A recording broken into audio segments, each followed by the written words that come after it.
오늘은 에스겔서 40장의 내용을 보도록 하겠습니다. 에스겔서 39장의 내용은 이스라엘을 괴롭혔던 열방들을 하나님께서 직접 개입하셔서 그들을 심판하신다는 내용이 기록되어 있는데요. 그 전쟁이 곡과 마곡의 전쟁입니다. 이 전쟁은 바로 마지막 전쟁인데요. 아마겟돈 전쟁이라고도 요한계시록에 기록되어 있습니다. 그러니까 이 전쟁을 통해서 이스라엘이 완전한 자유와 해방을 누리게 되고요. 이 일을 통해서 예수 그리스도께서 이 땅에 오심을 우리에게 예표하는 전쟁이기도 합니다. 이제 이 40장의 내용은 40장부터 48장 끝장까지의 이 내용에서 이스라엘의 회복에 대한 예언의 말씀인데요. 하나님께서 에스겔 선지자를 통해서 이스라엘을 회복하겠다는 그 약속의 메시지, 그 환상을 보여줍니다. 그리고 그 환상의 메시지를 이스라엘 민족에게 전하라는 하나님의 말씀입니다. 특별히 이 회복의 첫 번째는 바로 성전의 회복인데요.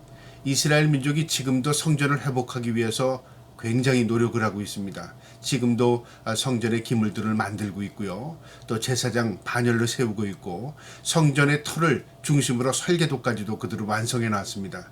그러니까 이들은요, 지금 이 국가 이스라엘이라는 국가가 옛날에 그 세워진 국가와 전혀 별개가 아니라 2000년 동안 없어졌던 나라이지만 지금까지도 그 성경의 맥은 이어지고 있다 그 말입니다. 그들이 지금도 전쟁을 통해서 나라를 회복했지만 또 그들이 아직까지 완성하지 못한 것은 성전입니다. 성전을 회복하면 이들은 나라가 완성된다고 생각하는 것입니다. 그런데 성경은 무엇으로 우리에게 가르쳐 주냐면요, 이 성전이 예수 그리스도께서 오심의 증거입니다. 그들은 아직 깨닫지 못하지만 그 일이 이 땅에 이루어질 때 우리는 예표로 깨닫게 될 것입니다. 주님이 오실 날이 다가왔구나. 그래서 이스라엘의 역사는 단편적인 이스라엘의 역사만이 아니라 세상의 흐름을 읽을 수 있는 하나의 사건이 되기도 합니다. 오늘도 이 말씀을 통해서 주님께서 에스겔에게 주신 그 예언의 말씀을 마음에 새기고 주님의 나라가 회복되는 그 역사를 우리가 마음에 그려볼 수 있기를 주님의 이름으로 축복합니다. 40장 1절에 우리가 사로잡힌 지 25째 해 성이 함락된 후 14째 해 첫째 달 10째 달에 곧 그날에 여호와의 권능이 내게 임하여 나를 데리고 이스라엘 땅으로 가시되, 하나님의 영이 이 에스겔에게 나타나셔서 그를 이끌고 이스라엘 땅으로 가서 무엇인가 하나님 보여주시려고 하는데요. 그때가 언제냐면 그가 사로잡혀간 지 25째 해, 그러니까 25년 됐을 때, 그리고 예루살렘이 멸망한 지 14째, 14년이 되던 그 해에 정확하게 날짜를 기록하고 있습니다. 첫째 달, 열째 달에 그날 하나님께서 나를 일깨워서서 환상 가운데 이스라엘을 이끌러 가셨다. 그걸 기록한 겁니다. 2절에요. 하나님의 이상이 나를 데리고 이스라엘 땅에 이르러 나를 매우 높은 산 위에 내려놓으셨는데 거기에서 나무로 향하여 성읍 형상 같은 것이 있더라. 하나님께서 이스라엘의 높은 산으로 이끌어 가셨는데요. 아마 시온산이겠죠. 그곳에서 그를 내려놓고 남쪽을 향하여 바라보게 하십니다. 근데 그곳에서 성읍을 봤답니다. 그러니까 성전을 본 겁니다. 이 성전을요, 그는 하나하나 이 천사가 보여주는 대로 이 에스겔서 40장에 기록했습니다. 3절에요. 나를 데리고 거기에 이르니 모양이 놋같이 빛난 사람 하나가 손에 삼줄과 측량하는 장대를 가지고 문에 서 있는데, 천사가 이끌고 이 성전 입구에 다다랐는데요. 거기에 사람의 모양으로 그러니까 천사죠. 이 천사가 3줄에 측량하는 장대, 그러니까 오늘날로 쉽게 말하면 장대 같은 자입니다. 자, 측량할 수 있는 자를 가지고 서 있었답니다. 이건 무엇을 의미하냐요? 정확한 측량을 통해서 지어진 것이고요. 또 이게 하나님의 계획과 설계 아래 지어진 성전임을 분명히 보여주는 겁니다. 4절에요. 그 사람이 내게 이르되 인자야, 내가 내게 보이는 것을 눈으로 보고 귀로 들으며 내 마음으로 생각할지어다. 내가 이것을 내게 보이려고 이리로 데리고 왔나니 너는 본 것을 다 이스라엘 족속에게 전할지어다 하더라. 하나님께서 그에게 사명을 주시는데요. 이제 보여주는 건 네가 보고 귀로 듣고 마음으로 새겨서 이것을 기록해서 전달해라 그 말이죠. 누구에게요? 이스라엘 백성에게, 그리고 후대에게. 그것을 지금 우리 현대인들은요, 이 성경을 통해서 읽게 되는 겁니다.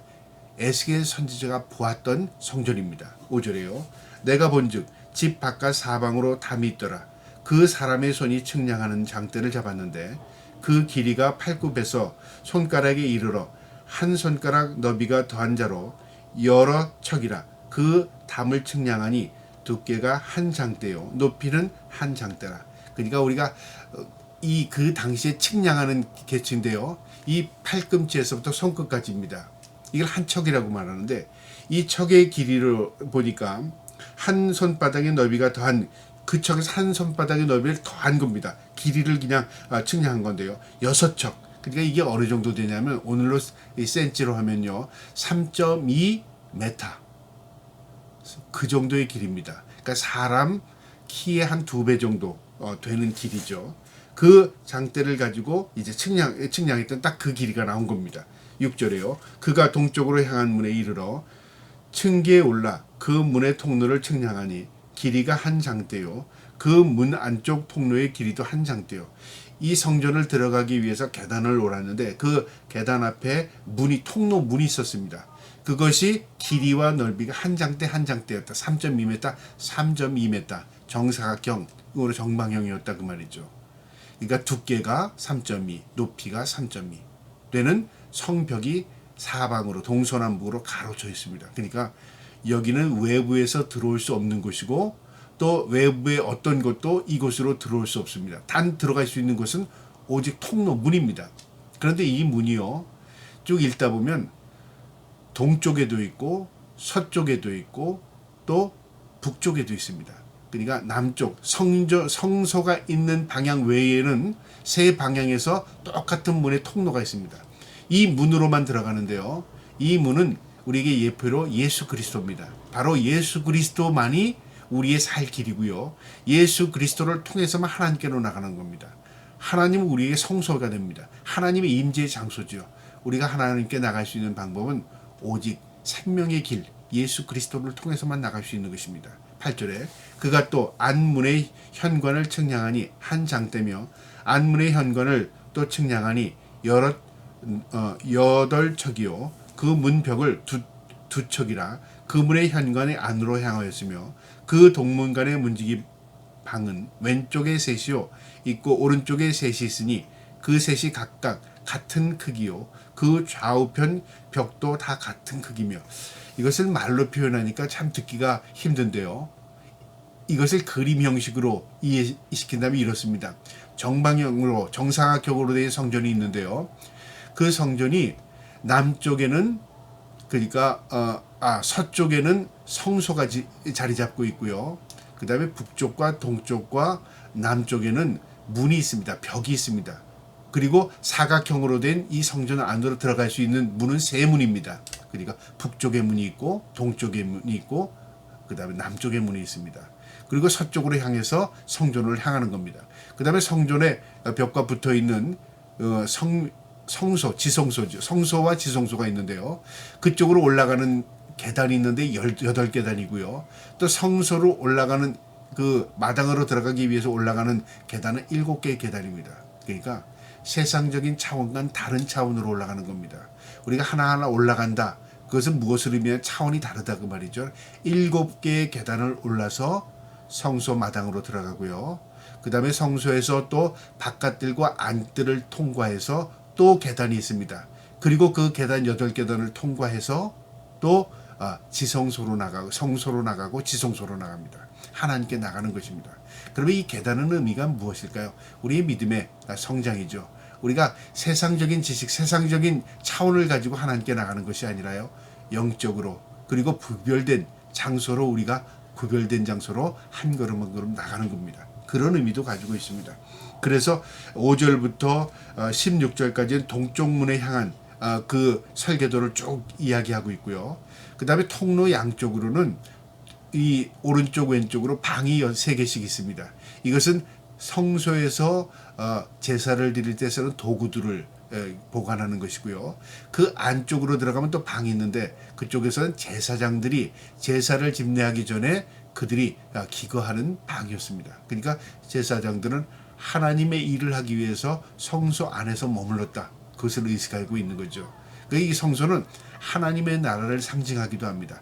하나님의 임재가 있는 곳에 그리고 하나님 앞에 거룩한 백성들이 나가서 하나님께 예배하고 제사하고 그곳에서 머무는 곳입니다. 이것은 하나님이 지키시는 임재하는 장소입니다. 또 17절부터는요. 바깥들의 형태인데요. 그가 나를 데리고 바깥들에 들어가니 뜰 삼면에 박석 깔린 땅이 있고 그 박석 깔린 땅 위에 여러 방이 있는데 모두 30이며 그 박석 깔린 땅의 위치는 각 문간의 좌우편에 있는데 그 너비가 문간 길이와 같으니 이는 아래 박석 땅이며 그가 아랫 문간 앞에서부터 안뜰 바깥문까지 측량하니 그 너비가 100척이며 동쪽과 북쪽에 있더라. 이 30칸이나 되는 이 방들이 여러 개가 이 벽을 중심으로 북쪽, 그 다음에 동쪽, 그리고 남쪽에 자리 잡고 있었습니다. 그리고 이곳에는 성전에서 제사하는 기물들이 보관되어 있고요. 또 이곳에서 제사를 위해 준비하는 장소였습니다. 그 다음에 20절부터 27절의 내용은요. 북쪽을 향한 문입니다. 똑같습니다. 동쪽을 향한 문과 설치 내용이 똑같습니다. 그리고 그곳에 계단을 올라서 또 성소 뜰로 들어갑니다. 똑같습니다. 그 다음에 28절부터 또 30절의 내용, 안뜰의 내용인데요.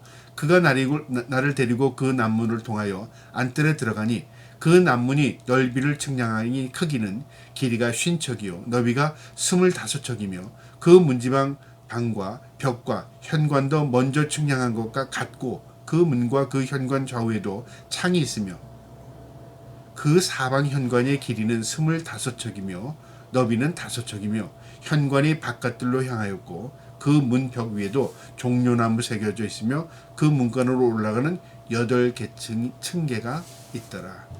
바로 마당뜰에서 성소가 있고 그것을 통과해서 뜰을 통과해서 그 다음에 성소로 나가는 계단이 또 8개가 있습니다. 그러니까 밖에서 들어오는 게 7계단, 또 안에서 성소로 올라가는 계단이 8계단. 차원이 또 다르다고 말이죠.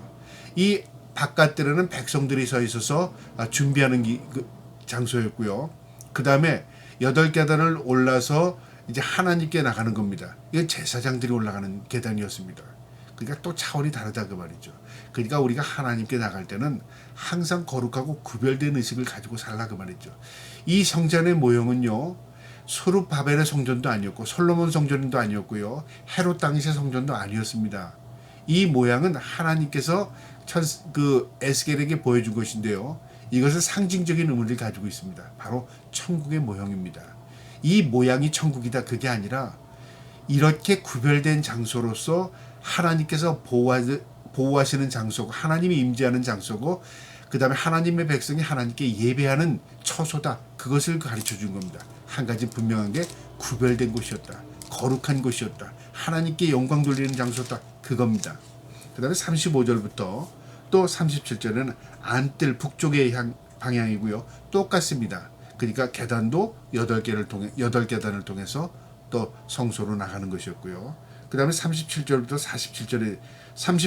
47절의 내용은 안뜰 북쪽에 있는 부속 건물들입니다.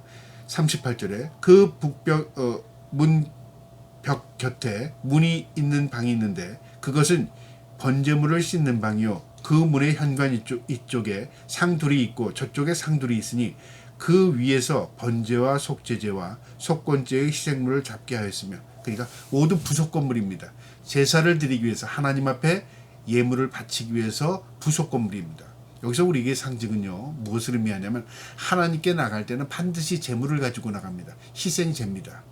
그러니까 우리가 하나님 앞에 그냥 구별된 백성이라고 마음대로 나가는 게 아닙니다. 우리도 정결한 모습으로 하나님 앞에 준비하지만 준비한 제물을 가지고 나갑니다. 그리고 하나님께서 그 제물을 통해서 하나님 받으시는 겁니다. 그것이 하나님의 임재입니다. 그러니까 우리가 항상 구별된 삶을 살아야 하는 것이고 천국 갈 백성으로서 구별된 마음으로 준비하는 과정이 바로 이 땅입니다. 그리고 하나님께 나갈 때에 우리가 하나님 앞에 영광 돌리는 그 천국에서의 삶을 통해서 하나님께 영광이 우리에겐 큰 은혜의 시간이 되는 것입니다. 그 다음에 47절부터 끝절이 있던 48절에는요. 성전문 현관에 대한 내용인데요. 그가 나를 데리고 성전문 현관에 이르러 그 문의 좌우 벽을 측량하니 너비는 이쪽도 5척이요 저쪽도 5척이며 모두 균형입니다. 세 방, 세 방, 다섯 척, 다섯 척. 이게 무엇을 의미하는 균형입니다. 균형. 바란스라고 말하죠. 그러니까 한 곳으로 치우치지 않습니다. 모든 것을 균형을 잡습니다. 두 개의 문 이쪽도 세 척이요, 문 저쪽도 세 척이며 그 현관의 너비는 20척이요, 길이는 11척이며 문간으로 올라가는 층계가 있고 문벽 곁에는 기둥이 있는데 하나는 이쪽에 있고 하나는 다른 하나는 저쪽에 있다. 성전으로 올라가는 오른쪽에 쪽에 기둥이 있습니다. 이것은 이미 그 보아스와 야긴과 보아스라는 기둥인데요. 성전 좌우측에 있는 기둥이요. 이것은 무엇을 상징하냐면 야긴이라는 것은 그가 세우셨다. 그가 누구니까? 하나님이 세우셨다. 그 다음에 보아스는 그에게 능력이 있다. 하나님의 능력이 그 안에 있다 그 말이죠. 그러니까 상징적인 의미입니다. 이 기둥이 무엇을 받치고 있는 게 아니라요. 기둥은 하나의 상징적인 구조물입니다. 야긴과 보아스. 하나님의 능력이 있다. 보아스. 그리고 하나님이 세우셨다. 야긴. 하나님이 이곳에 계시다. 하나님의 능력을 경험할 수 있는 것이다. 그리고 하나님이 이것을 우리를 지키기 위해 세우셨다. 그런 의미도 있지 않겠습니까? 그래서 천국의 모형을 우리에게 보여줍니다. 하나님이 계신 임재의 장소, 성전. 이것이 회복되는 것이 이스라엘의 소원이고 이들이 이것이 회복될 때 이스라엘과 완전한 회복을 가지고 온다고 그들은 지금도 생각하고 있습니다. 그래서 지금도 그들은 성전을 짓기 위해서 힘쓰고 있고요. 설계도를 완성해 놓고 있고요. 그 다음에 제사장 반열을 세우고 있고요. 심지어는 제물까지도 준비해 놨습니다. 그리고 그들은 그 성전을 회복하면 하나님의 나라가 완성된다고 생각하는 거죠. 그런데 우리는 무엇을 바라봅니까? 그것이 주님 오심을 준비하는 예표가 되는 겁니다. 그러니까 그들이 생각하는 것과 우리가 바라보는 건 다를지라도 분명한 것은 상징적인 의미가 있습니다. 그들은 그것을 위해 힘씁니다. 그들은 이 땅에 하나님의 나라를 완성하려고 한 것입니다. 그 이스라엘의 건국의 기념입니다. 그러나 우리는 어떤 의미를 가지고 있죠? 이스라엘이 그것을 준비하고 행동하는 것, 그들이 행하는 모든 것들을 통해서 주님이 오실 날이 다가와 왔구나. 그것을 우리는 또 깨닫게 되는 겁니다. 저 여러분이 이 말씀 마음에 두시고요. 주님이 언제 오신지는 알 수 없지만 세상에 되어지는 모든 이치 하나하나를 통해서 주님이 오실 날이 다가오구나. 세상에 이런 일들이 일어나는 거 보니까 세상의 마지막이 다가왔구나. 그걸 깨닫게 되죠. 오늘도 이 말씀을 마음에 두시고 주님 오심을 준비할 수 있는 저와 여러분 되기를 주님의 이름으로 축복합니다. 아멘.